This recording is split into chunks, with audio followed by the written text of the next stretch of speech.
Hello and welcome to today's episode of Human.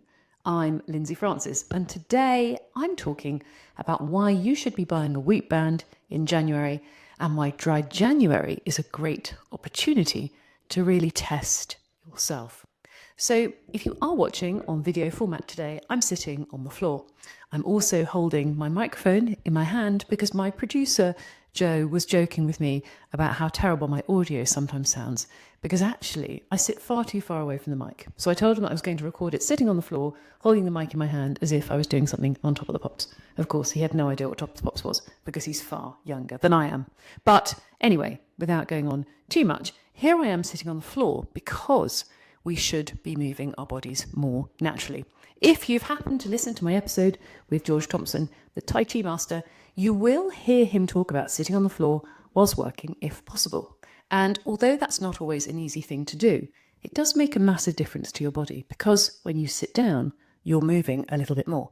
You might be moving around, you might be putting your back against the wall, you might be changing your leg position. But what doesn't help you is being sat in a chair all the time. And if you are sitting down right now and you're crossing your legs, please stop. Let me tell you why I'm being so officious about this. So, the important thing about Whoop is knowing how your body is performing. And if you are sitting twisted and crunched up, sitting with your legs crossed, you are ultimately restricting the flow of energy in your body. Now, what happens then, of course, is the signaling is compromised, which is why I ask all my clients to try and get to see the chiropractor. And there are some great chiropractors out there. If you've got one and you haven't seen them yet this year, please go along and see them. I'm also going to suggest that chiropractics is a great way to improve your Whoop score amongst hundreds of other things. So it's January, and I'm going to suggest to you now, listeners, that in order to improve your human performance and your statistics, now is the ideal time to start monitoring some of your wearable health data markers. So why am I so keen on wearing Whoop? Well, all my clients wear them, and actually most of my family members from the age of teens to over 80s are wearing them as well. And they're not athletes. But when you can see your data on a screen, it's almost like driving your car with a really, really great dashboard. You can feel that you need to brake. You can feel that you're perhaps accelerating too hard. And if those of you who do still remember how to drive manual remember, you knew you had to change up a gear because the revs were too high. In your body, it's a very similar situation. If you can see the data, as they say, awareness is curative. You can do something about it. So why do I think Whoop is such a great way of creating a dashboard of where you are and allowing you to experience some behavior change to alter some of those stats? Well, let's take the basic measure of resting heart rate. We all know, and I'm no scientist, but the lower normally your resting heart rate, the fitter you are, unless, of course, you've got some cardiac conditions. So I wonder what your resting heart rate is in January compared to where it was in November. I wonder what your resting heart rate looks like now compared to September if you're perhaps an athlete who events in the summertime, as we do. I can tell you now, having been wearing Whoop for many years, it doesn't look so pretty in January. In fact, you can see the slide started in about October. I came off of training for the bike. I started doing more Pilates, and my resting heart rate has been going up and up and up as my fitness or my cardio fitness has declined. Now is a great time to start tracking because you'll see when the months are that you're training harder and you're fitter, and you'll see the months where you take your foot off the gas a little bit. You'll also see the effects of stress if you are going to look at the HRV or the heart rate variability numbers. I'm in most of the Whoop, Aura, and various other trackers, the Morpheus groups, and I see people often really talking about the percentage scores. I'm in the red, I'm in the green, I'm in the orange. I prefer with my clients to go back to the pure data, as pure as it can be. The resting heart rate, of course, is one of them. The heart rate variability, always using an algorithm, but it's another measure where you can see that the higher the score, technically the more relaxed your nervous system is. So I have clients who have any scores between 12 and I've got some that are sitting over 200. They're particularly young. But heart rate variability is a very personalized figure. But what you want to do is see it going higher when you are more relaxed, not using alcohol and sugar, eating well, and perhaps you're in that January detox phase. It's allowing you to see what happens when you really pay attention to some of your behaviors. And when I talk about behavior, I'm always talking about the 5 pillars of well-being: nutrition, hydration, exercise, relaxation and recovery, purpose, and sleep. That's what we're looking for to improve physical, mental, and emotional behavior. So, Whoop does an amazing job at tracking some of the statistics, and I've talked about 2 pieces of information that you can be looking at already: resting heart rate and heart rate variability. I also love looking at people's sleep. Ever wondered why you feel amazing some mornings and awful others?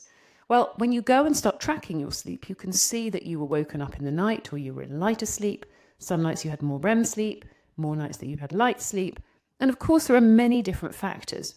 I find with a lot of my clients, much of it is based on what they've eaten, perhaps the level of stress that they've been under the day before, or perhaps it might be due to a pet, a child, or some noise in the home, perhaps a partner in the room that is causing that.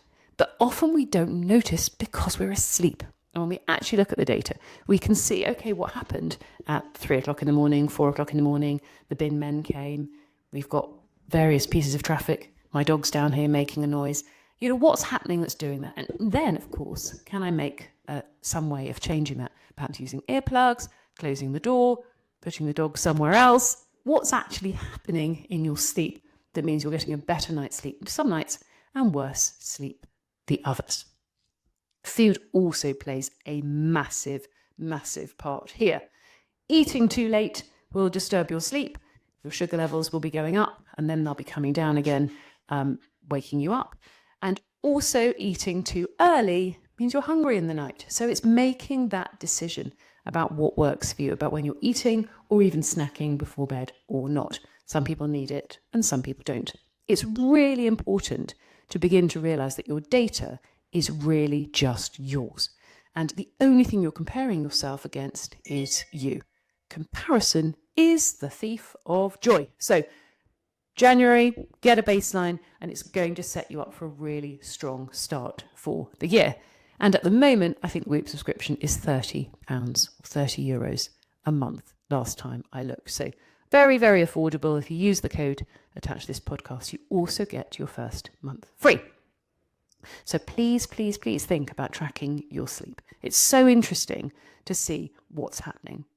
I also know from years of doing this work that people who are on their phone or on their screens a lot or late at night really do see the impact in their sleep as well. So if you can turn your screens off by 8 o'clock, you are winning. I know that's not always possible, but blue light blocking glasses or some of these true night dark glasses will also help mitigate some of the effect. Something else that I think is true is overhead lighting. Strong overhead lighting in the evening is telling our body, sun's up, it's daytime.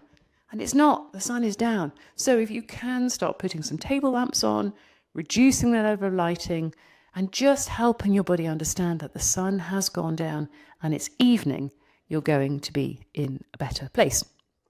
Something else that also helps that's in my workbook is watching the sun set. Now, maybe you're not somewhere where you can even see the sunset, but just by being aware of the fact that actually what time is the sun going down? And my Garmin watch is always telling me when it's coming up and when it's going down, which is always helpful if you want to do a sunrise hike like I do. But just being aware of the fact that the sun is rising at this time and setting at that time just helps your body become aware of your circadian rhythm and where you are in the day. Now, I also hear people get a bit of a second wind in the evening. So a lot of my clients, and I do work with clients that are around my age, tell me they feel really, really tired in the afternoon, but then they manage to get a bit of a second wind. I always ask how they're doing that. Is it because they've suddenly done some exercise, so actually they've got an adrenaline high, or have they snaffled a few biscuits in the cupboard? But you don't really want to be working against that. So you really want to be feeling like your energy's coming up, and then it's gently going down before bed. So if you are going to the gym at 9 o'clock at night, it's going to make it incredibly difficult to sleep. Also, if you've gone out to a busy place in the evening and you're very overstimulated, again, really, really tricky to go to sleep. wind down routine really does need to start from sort of 7 or 8 o'clock if you're planning to be in bed at 10:30. Now, that's basically what we're doing in European time most of the time. But if you're living somewhere else, a hot country, or perhaps somewhere where the day is shifted a little bit, that may not be the case for you. But doing what's right for you is really, really important. I also hear people tell me, well, Lindsay, I'm fine on 6 hours. Well, let's see what happens on a night where you get 8. And we're talking about actually being asleep. So your Whoop might be recording the fact that you are only asleep for 6 hours, but you think you've been in bed for 8. Well, what's going on? And of course, when you look at that data, you can see what's happening. Sleep, of course, isn't just about the hours, it's about the quality as well. And you will get to see that. And you'll begin to notice that on nights when you've got REM sleep, you feel an awful lot better than when you've had less of it or none at all. And what else about the data, and especially not drinking? Well, it's great to get a score when you're not drinking if you are doing dry January, because then you can see what happens when you do reintroduce alcohol. And let me tell you this, many of my clients see the effects and then tell me they're going to stop drinking, and they do. Awareness is curative. Consciousness is everything. So when we become conscious of what's actually happening in our bodies, when we're pouring poison in, we tend to be less encouraged or inclined to do it. So I really do encourage you to take that step, make an investment in your health, go and get a Wheat Band, buy the Conscious Change Method workbook, start tracking your data and see what happens. If you are really serious about optimizing your health, Whoop is just an amazing way of doing it. And I absolutely love the data from both Whoop and Aura and Morpheus, all slightly different interfaces, but I do recommend tracking so you've got a dashboard. Unless you'd like to drive your car without ever looking at the speed, the petrol gauge, or the rev counter. You can do it. I know you can, but I'm suggesting that there is another way. And now in January is the time to do that. So I hope I've encouraged you to go ahead and take the plunge. I really would love to see people starting out strong. And of course, if you'd like to book in for a complimentary 30-minute consultation with me to talk about all things optimal performance, behavior change, emotional wealth creation, and the Conscious Change Method, I would love to hear from you. Thank you, as always, to all my listeners and all my guests from last year.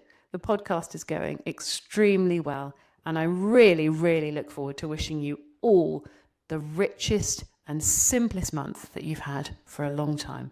Enjoy yourselves, and remember, being human is so much more important, being a human being than being a human doing.